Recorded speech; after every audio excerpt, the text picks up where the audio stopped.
Merhabalar, BJ Design örgü ve dolayısıyla terapi kanalıma hoş geldiniz. Benim ismim Burcu. Bugün size mükemmel bir dikdörtgen taban nasıl yapılır onu göstermeye çalışacağım. Detaylarıyla videoyu çekmeye çalıştım. Umarım faydalı olur. İsterseniz başlayalım. Böyle bir taban yapacağız. Dikdörtgen. Ama tekniğimiz birazcık farklı. Şöyle döne döne örmeyeceğiz. Öncelikle sıra kapatacağız. Ama sıra kapatmaları farklı yaptığım için hiçbir yerde sıranın başlangıcı bitişi belli olmayacak. Çok muntazam oluyor. Ütülemedim bile, dümdüz bir şekilde gördüğünüz gibi duruyor. 42 tane zincirle başlayacağım. Buranın kaçla başladığı fark etmez. Sayıyı değiştirebilirsiniz. Önemli olan dönüşlerde, daha doğrusu sıra başlangıçlarında yaptığımız işlem. O teknik önemli. Onun haricinde bu sayıyı istediğiniz gibi değiştirebilirsiniz. 3 numara ince bir polyester makrome ip kullanacağım. Markası da fark etmez. İnceliğini göstermek istedim sadece. Tığım da 2,5 numara olacak. Bir kilit zincir yaparak başlıyorum. Arkasından 42 tane zincir çekeceğim.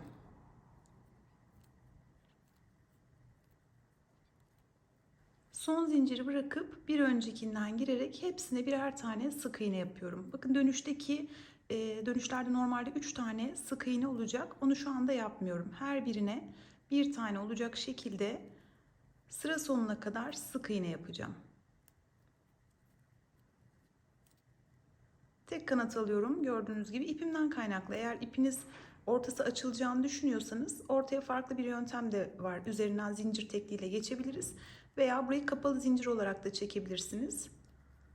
Veya arkasındaki bu tomurcukları kullanarak da bu işlemi yapabilirsiniz. Benim şu anda ipim burada delik oluşturmayacağı için bunu yapmama gerek yok. Her birine bir tane sık iğne yaparak sırayı tamamlayacağım. Sıra sonuna geldim. Son bir tane zincirimin içine 3 tane yapıyorum.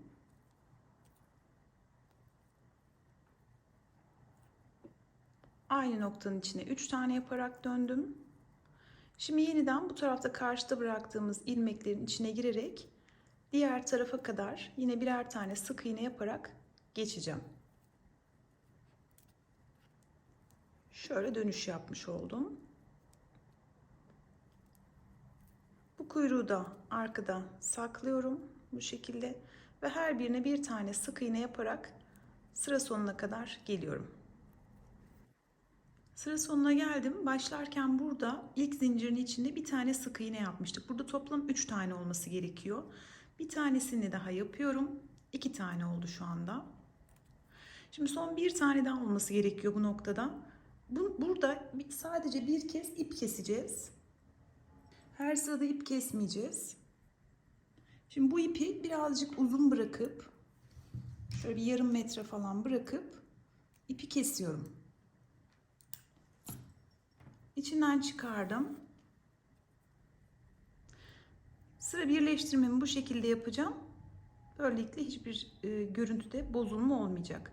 Hemen ilk sık iğnenin bu şekilde arkasından öne doğru geldim. Bu bıraktığım ipi arkaya çekiyorum ve çıkartıyorum içinden. Şu şekilde. Daha sonra ipin geldiği noktada şu son yaptığımız sık iğnenin içine gireceğim. Arkadan öne doğru. Bakın şu arkada 2 tane ilmek gibi görünüyor. Onların ikisinden birden geçiyorum. Biraz daha sıkı olması için. İlmeğin tam ortasında bu şekilde girdim. İkili. Bıraktığım ipi buradan içeriye alıyorum. Şimdi şöyle göstereyim. 1, 2, 3 tane aynı noktaya ilmek oluşmuş oldu. En sonuncusunu ördük, fark ettiyseniz son ilmeği örmedik. Birleştirirken oluşturduk. Bu ipi kullanarak şimdi diğerlerini devam ettireceğiz. İlk sırayı bu şekilde tamamlamış oldum. Şimdi yeniden bıraktığım ipi alıyorum. Bunun da bıraktığımız kuyruğunda uçlarını yakıyorum. Polyester sökülür çünkü. Şu şekilde yaktım ikisini de. Yumaktan ip aldım. Birleştirmeyi bakın bu 3 tanenin 1, 2, 3 tane ya, onun bitiminden itibaren yapacağım. Buradan itibaren yapıyorum. Tığımı içeriye doğru soktum. Buradan bir ilmek aldım ve bir zincir çektim. Şimdi aynı noktaya sık iğne yapmayacağım. Yine belli olmasını istemiyorum. Bakın, birleştirme noktamız tam olarak burası olacak. Bunun sık iğnesini birleştirirken oluşturacağız. O şekilde düşünün. 3 tane köşeden sonra birleştirme yapacağız döndüğümüzde. Şimdi ilkine girdim. Bu şekilde sadece zincir çektim. İkincisinden devam ediyorum.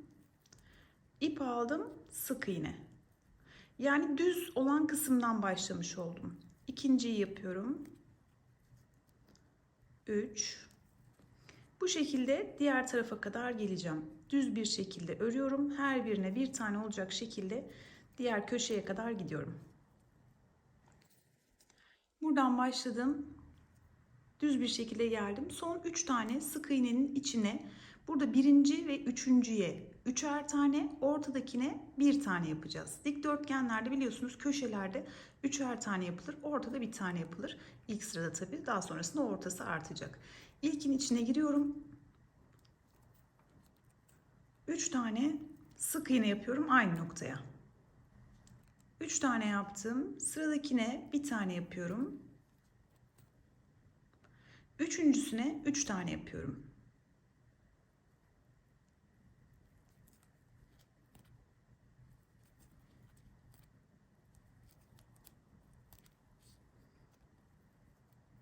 Üç, 1, 3. Düz bir şekilde diğer tarafa kadar gidiyorum. Orada da birleştirmeyi nasıl yaptığımızı göstereceğim.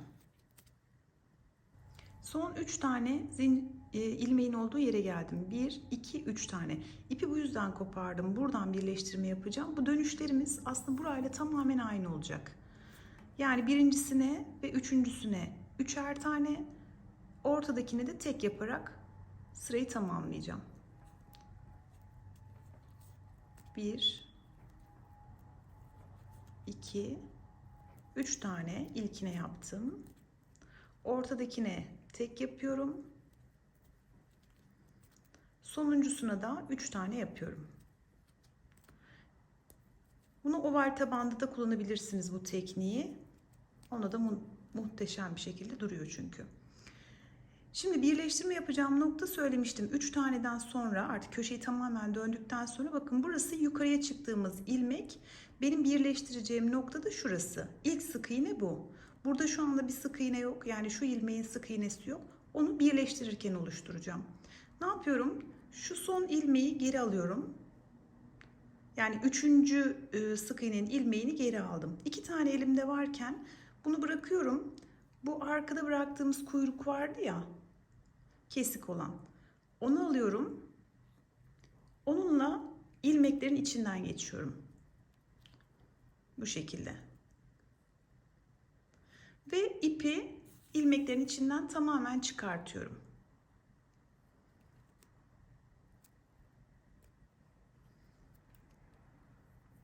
Şu ipim devamı. Bu da kuyruk kısmı. Şimdi bakın şöyle olacak. Bu 3 tanenin ilmeği buydu zaten. Bir tane arada oluşacağı için o da bunun olmuş olacak. Şimdi birleştireceğim nokta hemen şu ilk zincirimizden sonraki sık iğne. Buna arkadan giriyorum. Bu şekilde. Şöyle. Ve ipi buradan geçiriyorum. Çıkardım. İlk kısmını oluşturmuş olduk. Şimdi birleşmesi gereken nokta şöyle tabii ki.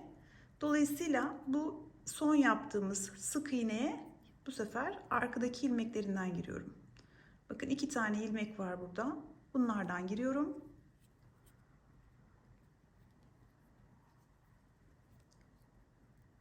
Ve arkaya çekiyorum.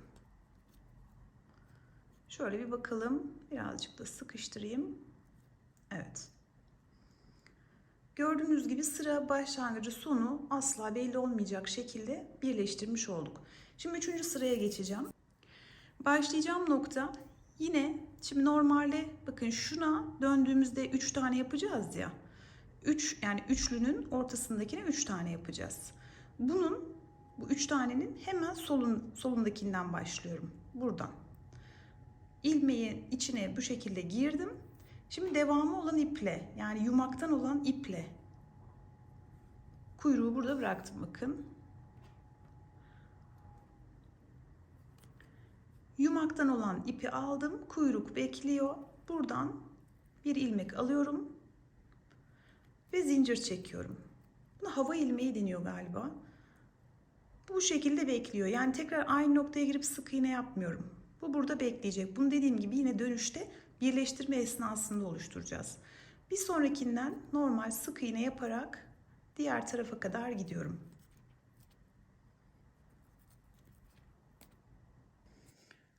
Köşeye kadar geldim. Buradan başladım. Köşeye kadar geldim. Şimdi üçlülerin ortasındakine 3 tane yapacağız. Buradan gösterelim. 1, 2, 3 tane. Bakın aynı yerde duruyor. Ortadakine 3 tane yapacağız. Diğerleri tek. Yani birincisini normal örüyorum. İkincisine geldiğimde 3 tane yapıyorum. 1, 2, 3. Dikdörtgende her sırada, her köşede 2 tane olmak üzere toplam sırada 8 tane artar. Onu da söylemiş olayım. Devam ediyorum. Bir tane, bir tane. Yine üçlüye geldim. 1, 2, 3. Bunun ortasındakine 3 tane yapacağız. Yani bunu da tek örüyorum. Ortasına geldiğimde 3 tane yapıyorum. 1, 2, 3 tane aynı yere. Buradan düz bir şekilde diğer köşeye kadar gidiyorum. Sıra bitişini bir kez daha göstereceğim. Köşeye geldim. 3 tanenin ortasındakine 3 yapacağım yine. Birincisini tek örüyorum. İkinciye 3 tane yapıyorum. 1, 2, 3. Diğer üçlüye gelene kadar tek yapıyorum. 1, 2, bakayım. Şu nokta, bakın tam şurası üçlünün olduğu yer. Birinci ve ikinci. Zaten üçüncüsünde birleştirme yapmıştık hatırlarsanız. İkincisine 3 tane yapacağım. Bunu da örüyorum. Bunun da 2 tanesini ördüm. Üçüncüsünü yarım bırakıyorum. Üçüncüde ip değiştiriyorum. Arkadaki kuyruğu alacağım yine. Bu kuyrukla ilmeklerin içinden geçip çıkartıyorum. Şöyle birleştireceğiz. Tekrar göstereyim. Bakın bu yukarıya doğru duruyor bu ilmek. Bu zincirimiz. İlk sık iğnemiz de bu. Buna arkadan giriyorum. Bu şekilde çevirdim. İpi içinden geçirdim. Bu şekilde yarısını yapmış olduk. Şimdi bunun gelmesi gereken nokta şöyle duracak.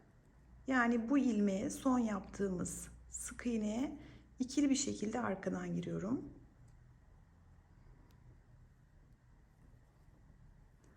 Ve içine çekiyorum.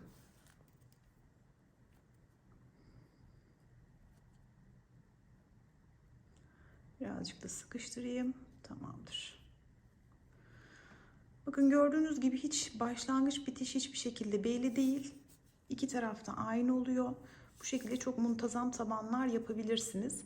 Şimdi şu ortanın çok hafif, yani diğer ilmeklerde olduğu kadar, o yüzden hani beni rahatsız etmiyor. Ama sizin ipiniz daha kalınsa eğer, burada daha fazla bir boşluk oluşursa diye şunu da göstereyim. Tabanınız bittikten sonra yapabilirsiniz bunu.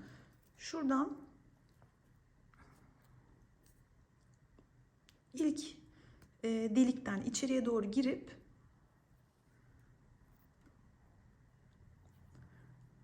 yumaktaki ipten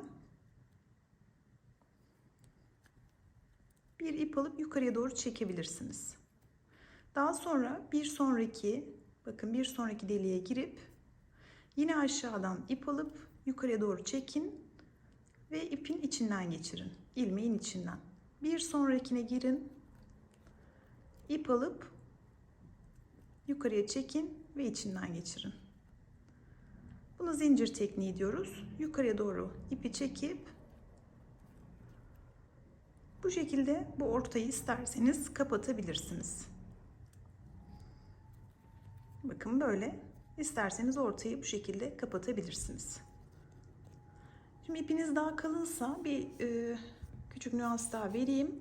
Şöyle, eğer ipiniz daha kalınsa bu dönüşleri 3 taneyle değil, ipinizin kalınlığına göre değişir tabii ki, ama kalın, çok büyük, atıyorum jüt ip gibi kalın bir iple yapıyorsanız burayı 5 ile dönün. 3 ile değil. Yani 3 burayı kastırır, dönmez. 5 ile dönebilirsiniz. O zaman da ne yapacaksınız? İkincisi ve dördüncüsüne 3'er tane yaparak devam edeceksiniz. O şekilde kare taban yapabilirsiniz. Bu tekniği oval tabanlarda da kullanabilirsiniz. Önemli olan birleştirmenin belli olmamasıdır. Ben şimdi bunun üzerine, burası 3 sıra, 2, 4, 6, 8, 9 sıra yaptım. Bunun ölçüsünü vereyim. Ben bunu başka projemde kullanacağım. Birleştirme tekniği önemli olduğu için bunu ayrıca çekmek istedim. Bunun da ölçüsünü vereyim. İsterseniz büyütüp küçültebilirsiniz.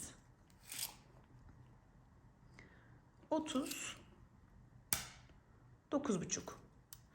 Bu ideal bir taban, ama dediğim gibi bu zincirin sayısıyla 42 ile başladık ya biz. 42 değil de daha yüksekle başlarsanız daha ince uzun olur. Sırayı artırırsanız bu genişliği, yüksekliği burası artacaktır. Ona göre istediğiniz ölçülerde taban çalışabilirsiniz. Umarım faydalı bir video olmuştur. Umuyorum keyif almışsınızdır. Eğer beğendiyseniz lütfen beğen butonuna basmayı unutmayın. Kanalıma abone değilseniz lütfen abone olun. Bir sonraki videoda görüşmek üzere. Sevgiyle ve hoşça kalın.